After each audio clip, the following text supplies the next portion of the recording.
everyone. Welcome to this week's episode of La Artisteada. We are so excited. This is a very special episode because we are here with our first ever fashion designer guest. We are here with Ysabel Hilado, a fashion designer from Artesia, California, who has been on shows like Project Runway Junior. She mentioned a few years ago, but we'll still mention it.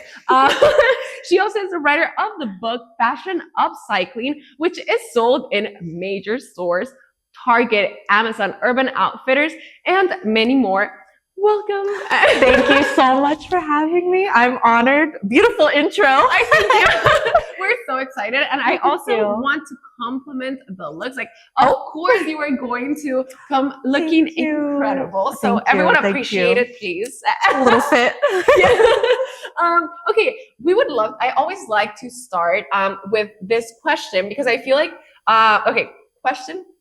Who is Ysabel Hilado? Oh my gosh. I think that people, your followers, know who you are as a fashion designer and as a creative.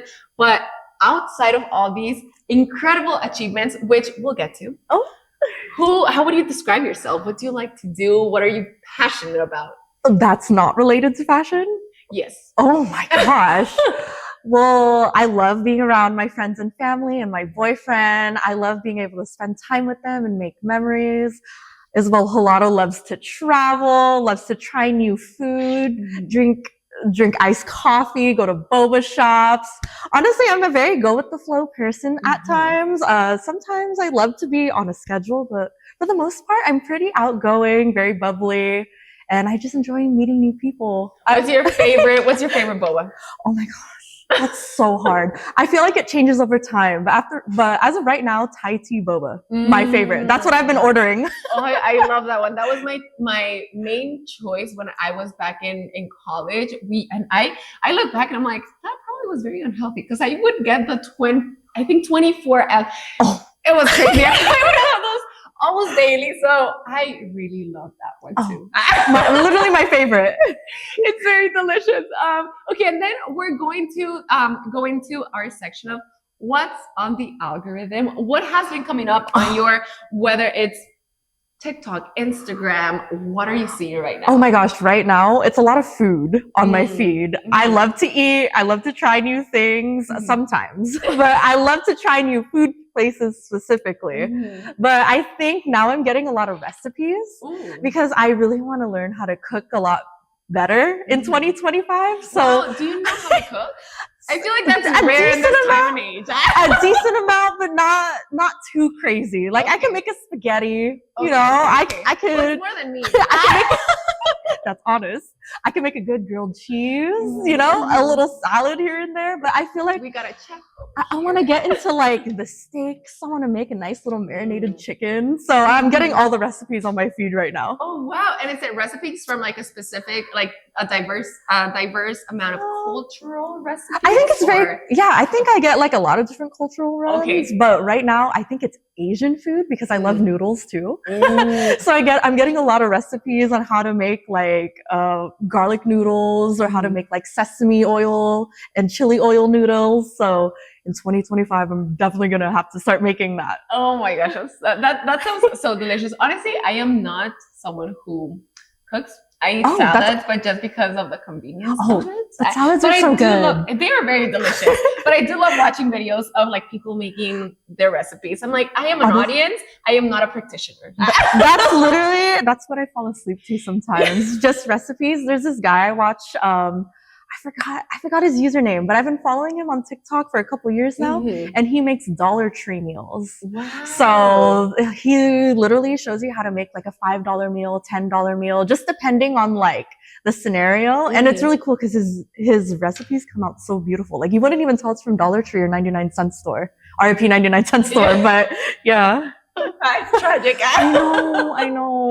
Yeah. Wow, but that you really have to have a level of creativity to because I feel like it's a little bit limited. I go to these stores and I'm like, I sometimes don't find all the things I'm like interesting. I know what you mean. That's why I love watching videos of what people find and pick up at these stores because then I can go try and find it myself. Yeah.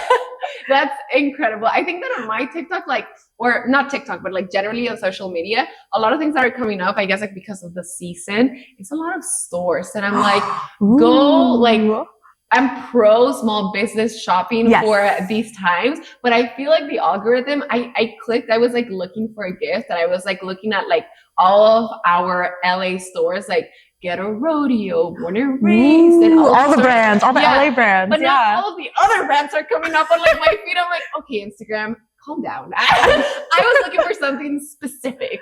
You want some good holiday shopping, right? Yes. Have you started? Support. You know, I am a last minute shopper. So I've had to stop last minute shopping. So I started maybe like 2 weeks ago, which is not too bad. No, that's incredible. But I'm like, okay, this year I have to change it up, because I feel like the last couple of years it was like, okay, I'm shopping the day before, the day before Christmas Eve. It's okay. It's okay. And you know, I wish I made an intentional decision to change. No, it's okay. It's okay. You still have all the years in the world. You're cool. Yeah, we have other years to try. Exactly. I know. I love this, but okay, let's now learn all about you. Oh my gosh. Okay. I am so excited to learn about because you are right now, you know, so successful and so specific to your creativity that I absolutely admire.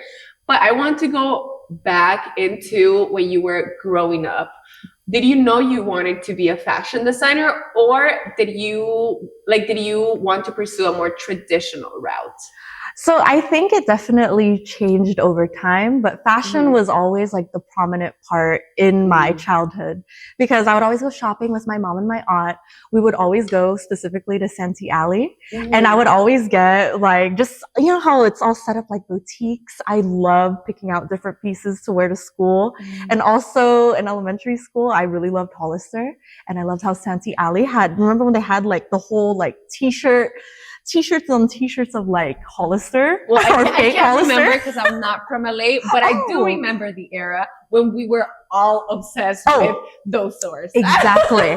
So I would always try to pick up a t-shirt or two from there. And I would always lay out my outfits when I was a kid. And this is what I would wear on Monday. This is what I wear on Wednesday. On Friday, we're doing like a sports day. So I created like a little outfit specifically to that theme. So I think I always really loved putting together outfits, coming up with different fashion designs when I was a kid. And so when I got to middle school, that's when I was like, okay, I kind of want to do something with my life, but I don't know what. And so I started to focus on fashion and trying to see what I wanted to do with it. And the career that I thought I was going to do was actually fashion journalism, because I really love to write. I used to have like a little blog, but then I just decided to become a fashion designer instead, because you were like, I want people to write about me. Exactly. And so there's definitely different points in my life that kind of just led me to deciding on becoming a fashion designer. Wow. And was your family supportive? Because I feel like a lot of times with POC, families encourage a more traditional route, right? And I think that for example, like with me, I think that my case was a little bit different because my mom is actually a fashion designer. And so in me trying to like explore things, well, she had also like a non-traditional route per se. So it was a little bit more freedom. But I feel like but my dad was the complete opposite. Like he was like more traditional. What did he do? He is an engineer. Oh, okay. So like two opposites. Yeah. Like questioning what routes, because I studied Chicano studies and also international development, but it was a large side of the family was like, what are you going to do with that? You know? Yeah. But I feel like that is the usual thing that happens to creatives. Yes. Like, this is more often the case, right? So how was your family? Well, for me, I think my parents thought it was a phase, because growing up, they also put me in piano lessons. I tried to learn guitar at one point because my dad also loves to play instruments. I even took like singing lessons, and I even did dance classes as well. And so when I told them that, I think I want to learn how to sew, they really thought it was just a phase. But my Lola had a sewing machine in the back of our house. And so one day when I was in middle school. Question. What is a Lola? Lola is grandma. Oh, okay. Yeah. In Tagalog. Yeah. And so I asked my dad, I was like, can I grab Lola's sewing machine and just learn a couple stitches or two? And so my dad kind of showed me the basics, and I just kind of just took off with it in middle school. Oh, that's so sweet. Yeah. I absolutely love that, like your family, even though they thought it was a phase, that it sounds like it was very encouraging. It was, yeah, I think honestly, they were all very supportive, especially my aunt, because she's very creative in that sense. So I would always go with her to Joann's and the fashion district out here as well to grab fabric and things for her projects. And so I think the environment that I was in, everyone was just very supportive. And so I'm very thankful for that. Oh, that's so nice. You know, it's so funny because I don't ever talk about this, but because my mom like was also a fashion designer, we used to go to these stores of like where there were a lot of fabrics. Yeah. And I remember just like, because she in Tijuana, I'm from Tijuana. Oh. They would take forever to help her. So I remember that I would, like, my sister and I would like play hide and seek, play fashion design. Like we invented a whole world. I love that. But see, I love that because you pretty much grew up with it. Yeah. It's interesting because I'm like, I don't ever talk about this, but because like there's no reason to, you know. No, but right now, but it's like, part of your childhood. Yeah. Oh my gosh, I love that. Yeah. And then also we were talking a little bit before, but I did research that apparently was not really good. No, it's okay. But I saw that you started college. Yes. Was it a 4-year university and then you switched to a community college, or what was that trajectory for you? So pretty much in high school, I was applying to Cal State Long Beach. And then I did get in, but then I think maybe a couple weeks before school started, at the time I was working at Plato's Closet. It's like a secondhand store. And then I got off work and then I had a phone call. And it was from a counselor at Cal State Long Beach. And they told me that they had to rescind their offer to me, mainly because I guess I had like a D in chemistry. But then the counselor in high school was telling me that, oh, it's okay, like you'll still get in. But maybe I just misunderstood. And so I didn't have a college acceptance anymore. And so I decided to just go to LBCC. So it was just kind of like 10 minutes away from my house. I knew they had a decent fashion program. And so I quickly enrolled, and that's what made me actually love the community college system. And I spent about maybe 3 years there. And then I transferred to Cal State Long Beach again. I'm back. Exactly. I was like, you know what? Oh, wow. Like, it's fine. It was part of the journey. But I transferred to Cal State Long Beach in fall of 2019. And so I had about like a semester and a half of a regular college experience at a university before the pandemic. And so I finally graduated in May 2022. So yeah, if okay, I need to like go back a little bit. No, go ahead. Had you applied for fashion designing? Have I applied? Had you like initially when you resigned it? Yes, that was because I literally thought I was just going to do my 4 years and then start working. And so my major was supposed to be fashion design. And did you feel because I feel like in situations like this, that is very intense. It makes you question, right? Like the things that you are like, your decisions, is this meant for me? Did you ever experience that, or was it an easy, well, not necessarily easy, but like a little bit easier decision, like, oh, this happened, I guess this is the next thing?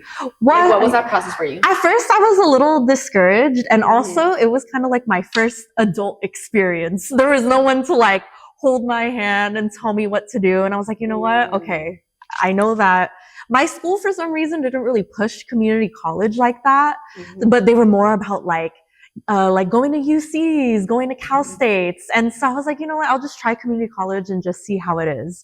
And so I'll admit, like at first I was a little bitter because I wanted to be able to just be done with school, or I was just like, oh man, I really wanted to go to like a fashion school. Like at the time, FITM was huge at that time. And I wanted to go to maybe like overseas or go to New York. But realistically, that just wasn't possible, mainly because I had to look at it from a realistic standpoint. Like, because I had to pay for school on my own. And also I still had to work, which is why I had to kind of still stay local. And it just happened for a reason, pretty much. And so I'm kind of glad it happened.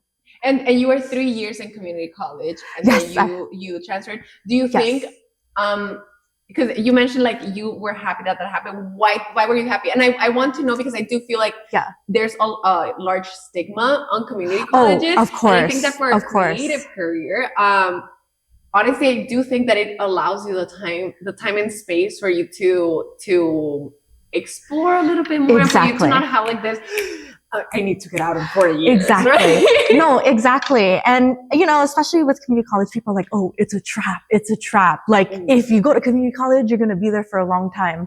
But for me, I just wanted to stay focused on my goal that, okay, at the end of the day, no matter how long it takes me, I'm still going to get the degree. And so I try to just enjoy my community college experience as much as possible. I really enjoyed meeting a bunch of different people. They weren't all my age. People were from different walks of life. So it was maybe someone who didn't go to school for 10 years and now they're back. Or it's someone, I remember I met someone in college he told me that he was working at Ralph Lauren and then he went back to community college so he can get his English degree and do something else with that. So I think with community college, I just quit my job a few months ago because I was like, you know what, this is not for me. And I'm trying to enroll in community college next year. Yeah, to like take classes in journalism, because I'm like, that's what I'm very passionate about. That's amazing. But I'm like, that's me, but continue. No, it's okay. But I think community college just really, I don't know, just changed my view on a lot of things, you know, like that everything is on your own time. You don't have to be restricted to something. And I just loved meeting all the different people, connecting with professors.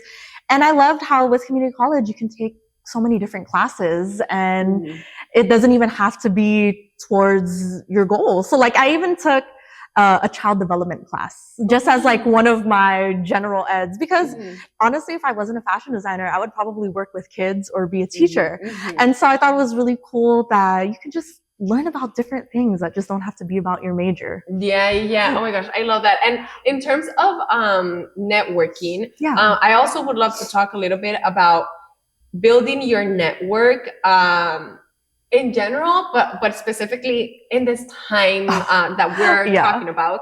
Do you feel like you were able to establish a good network for your career in fashion in community college, or do you think that you established that a little bit better when you transferred to the four-year university? I think it was more throughout my entire college experience, because the thing is, I had no connections at all, especially like I didn't really know anyone in the industry who was a fashion designer or did what I did besides like online, because I was always posting my outfits and making internet friends and all that.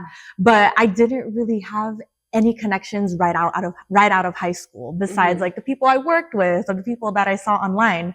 And so throughout my college journey, I always try to say yes to different opportunities so that I can expand my network, meet different people. Maybe it's like a small fashion show. Even though there's maybe like less than 50 people, there's still someone that I can still talk to.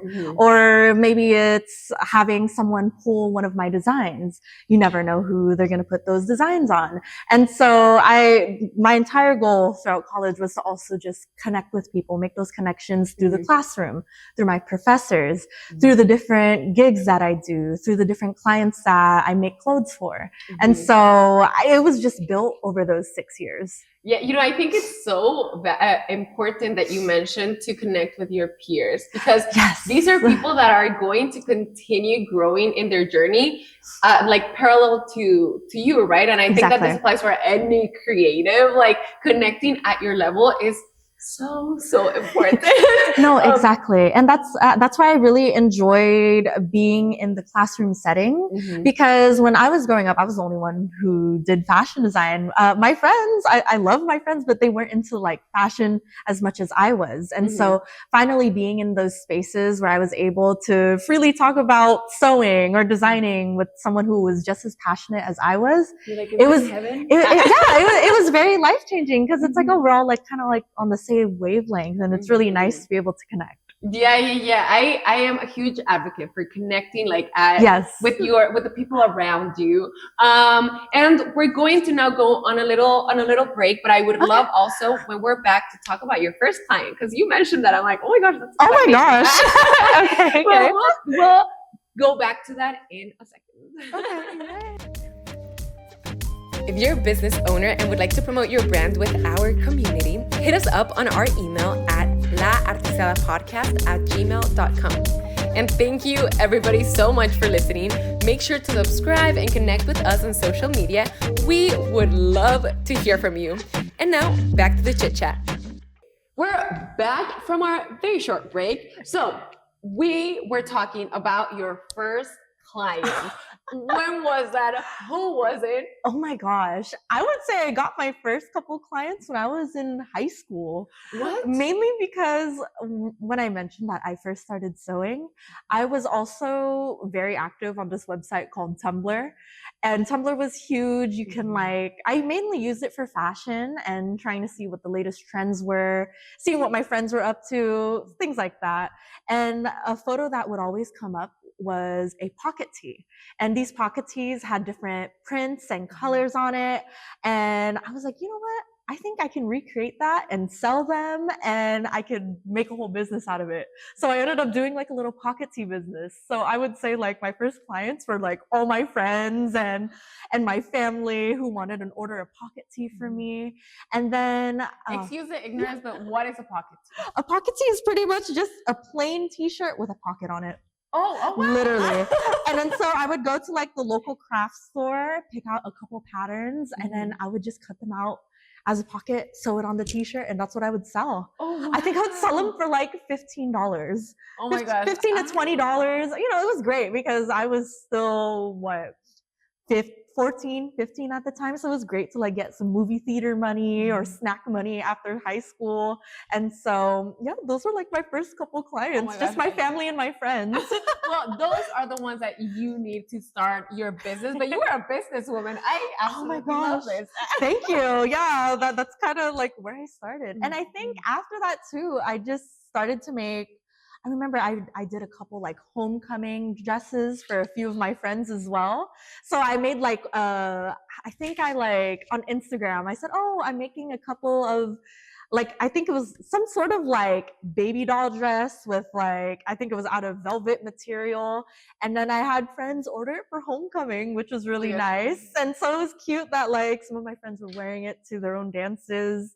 And then I think I also did like customized jerseys with like different fabrics at the yoke and the shoulders, which was really cool.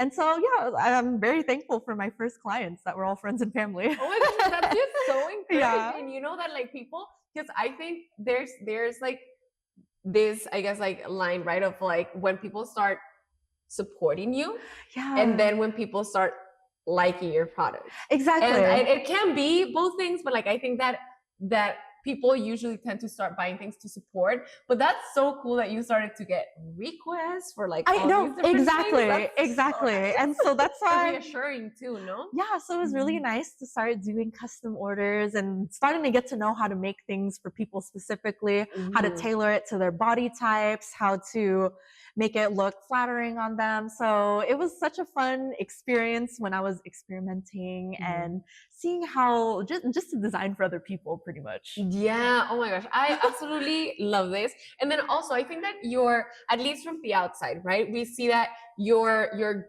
growth has been a lot on social media too. Like how can you talk a little bit about how social media has influenced and helped your career as a fashion designer?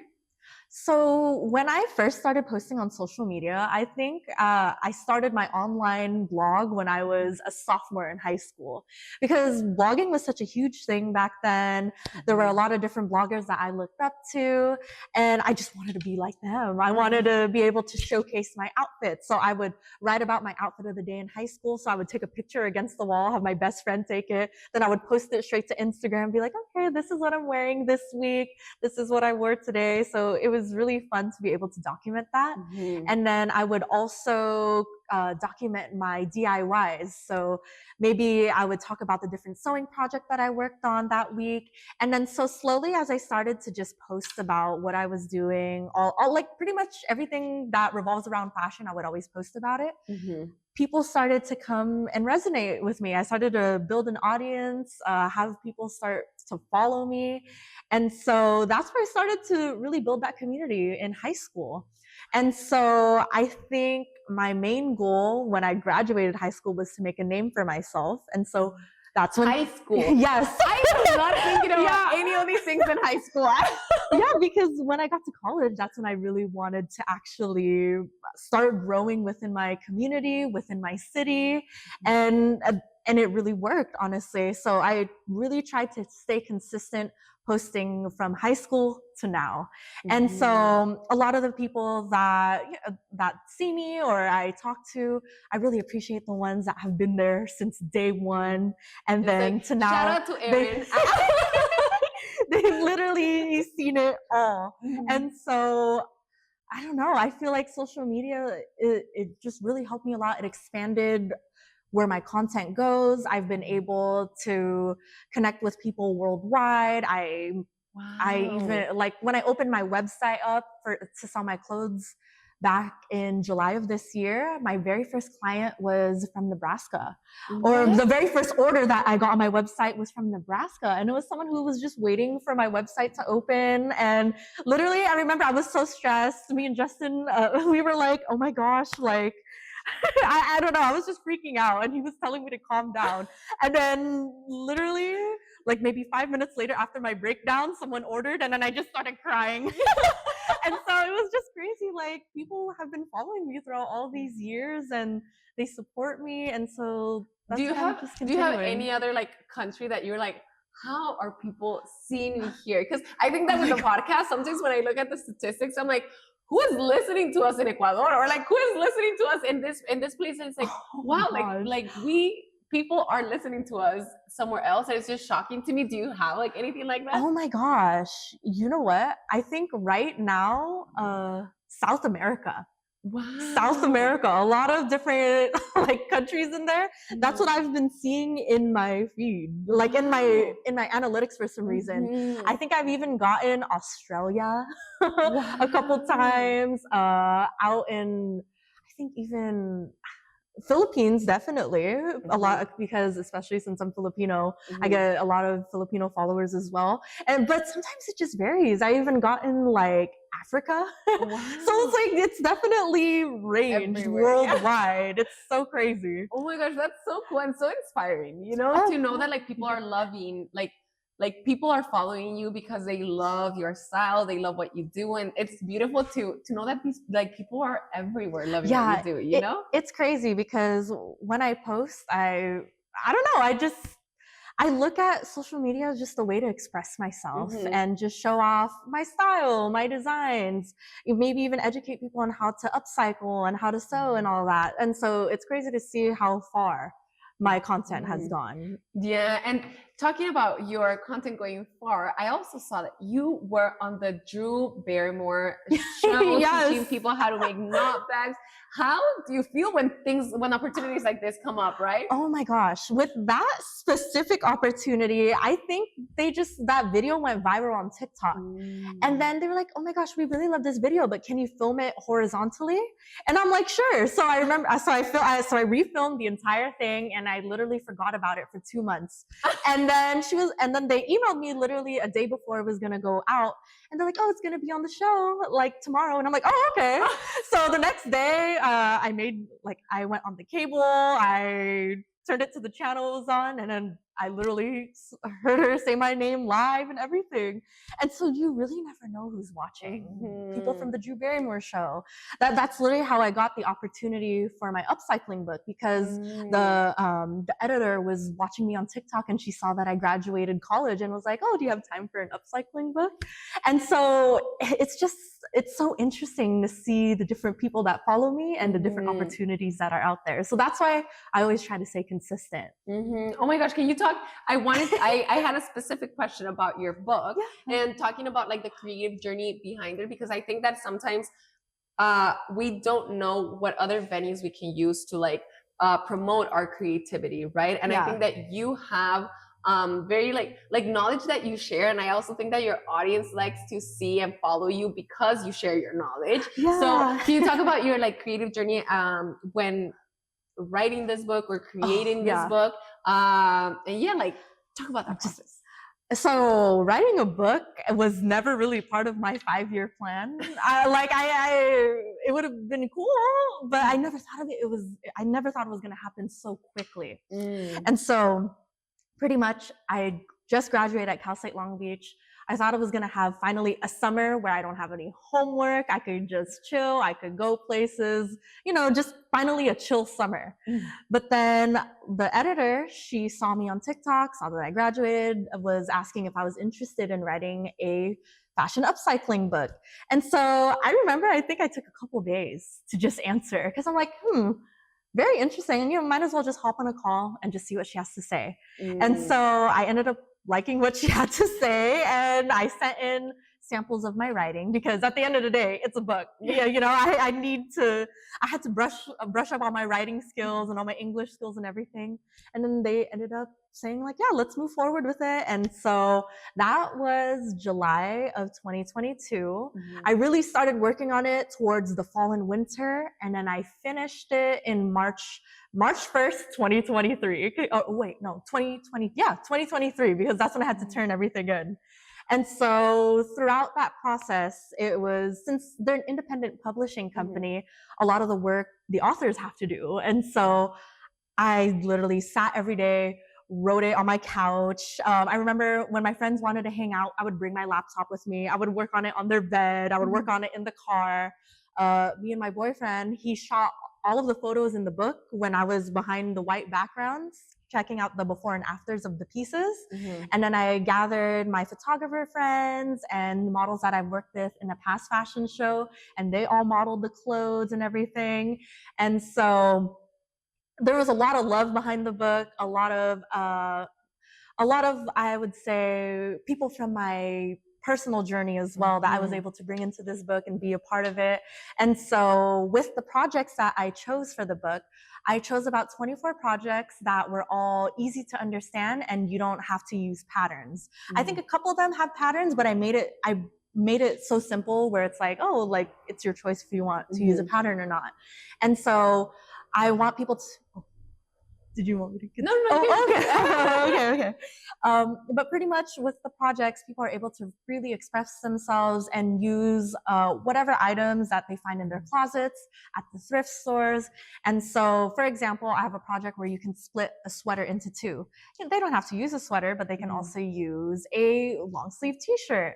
Or I also have a project where I created it out of a blanket, but maybe someone wants to use maybe some linen sheets or maybe a fabric that they patchwork together. So I feel like I made it really up to the person who wants to create and really express themselves. And so each of the projects are also definitely very wearable. You can customize it to whatever you want. And so, yeah. Oh my gosh, I absolutely love this. And how interesting that, like, the work behind it, right? Because I think that sometimes we think like, oh, she wrote a book and the book's out, but you don't really think of all of the work that's oh, my English is not English. Like put behind it.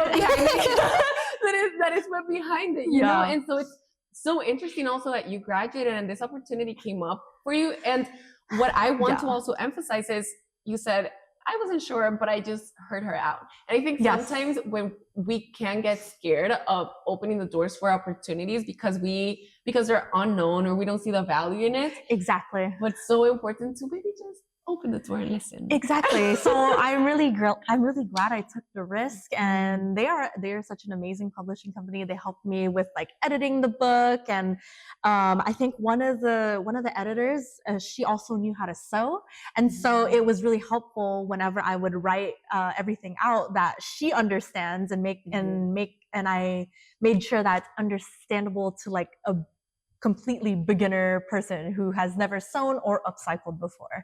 And I think the hardest part too was because I was so used to making upcycling videos and tutorials that I had to make sure that every little thing is written down. So I really had to make sure and read everything over and over again. And so there's really a lot of work behind it. Yeah, it definitely sounds like it. And I forgot to maybe offer an explanation for people who may not know what is upcycling and upcycling versus recycling. I feel like with upcycling, pretty much it's just taking a garment and transforming it and giving it brand new life.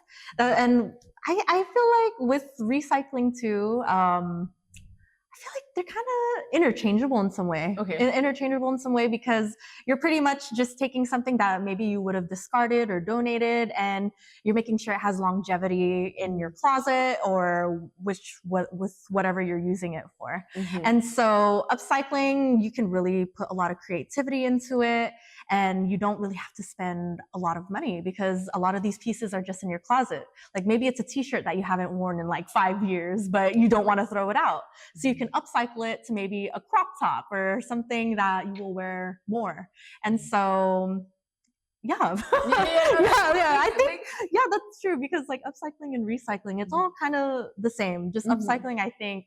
Do you feel like upcycling applies, or is a little bit a term that's more used in fashion specifically? Yes, definitely in fashion, and definitely a much more prominent term within the last couple years. Because I think before 2020, I think they were mainly called like, I'm trying to think of the word, like not like kind of like thrift flipping or reworking.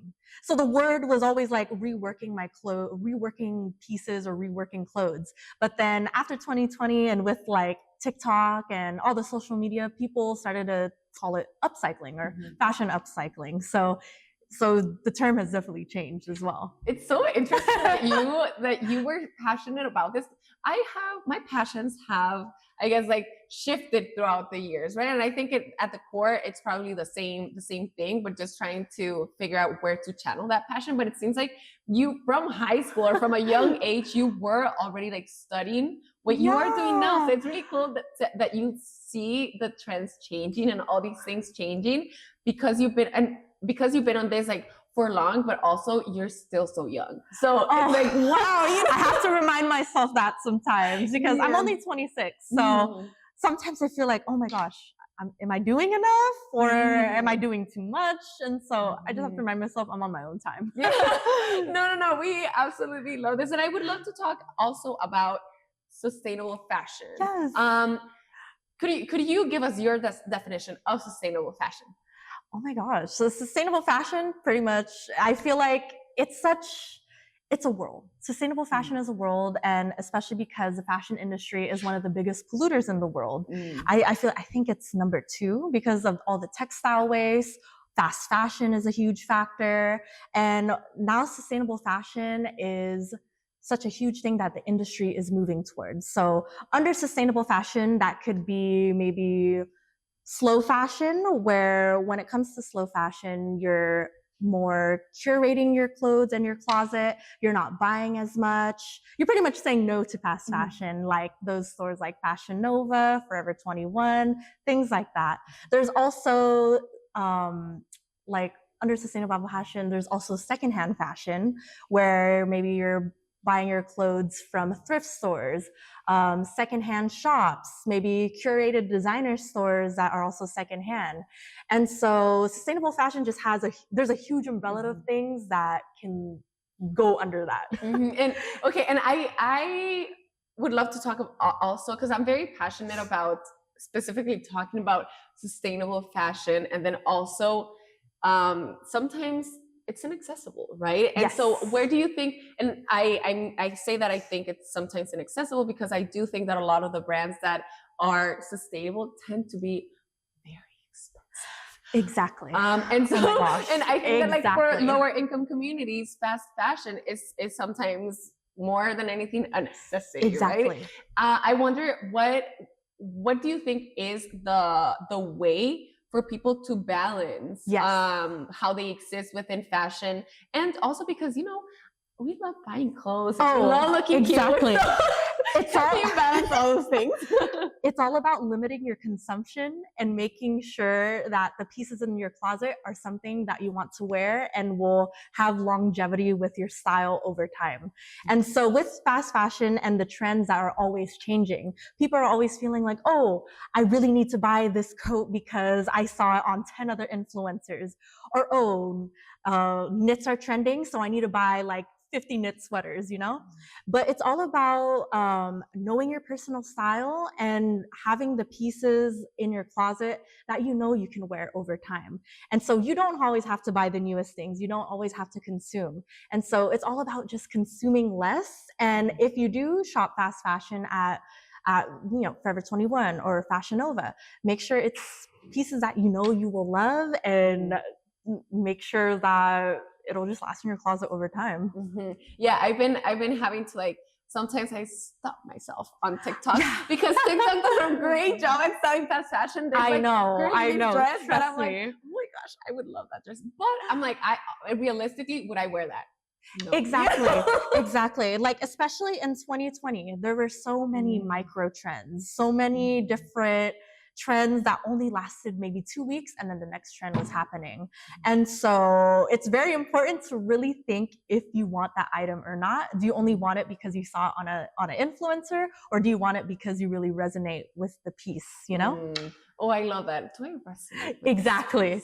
And for me, I used to shop Forever 21 all the time because it was the only thing that I could afford. And also, I grew up going to thrift stores, especially because it was a way where I could find pieces that were within my budget, and also I can experiment with my style. And so for a while, that was all I turned to. And I still shop secondhand fashion as well. And so it's just very important to just limit your consumption and also be very mindful. Yeah. It's sometimes a little hard, but we have to try. It is.